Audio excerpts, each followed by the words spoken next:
Good morning. Today's scripture reading continues us in 2 Corinthians chapter 6, this time starting with verse 11.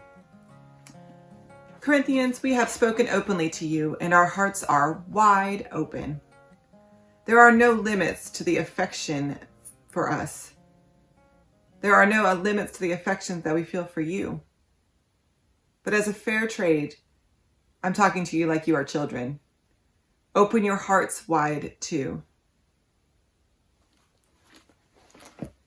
Many years ago in youth group, we would start off each week asking the same series of questions, reflection questions. One of them was, what brought you joy this week? And one of them always was, what brought you pain or sadness this week?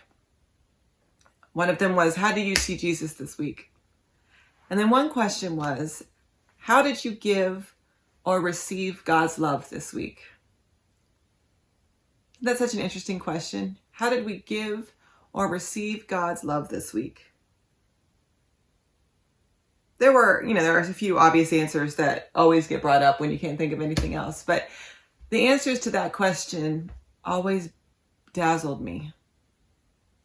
How when we're open to giving and receiving love, we experience it in so many more places.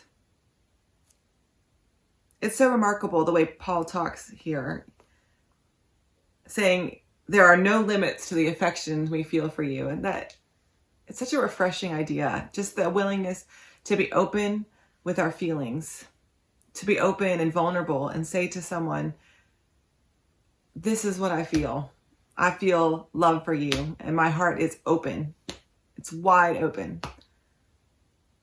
It's such an interesting way to live our lives. How would we look at the world differently?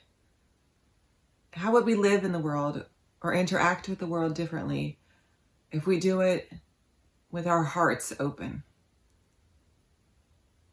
If we were willing to live our lives with our hearts wide open, would we encounter God's love in a different way? Would others see God's love in us in a different way? Try it today. Try living with your heart open wide and see what your experience will be.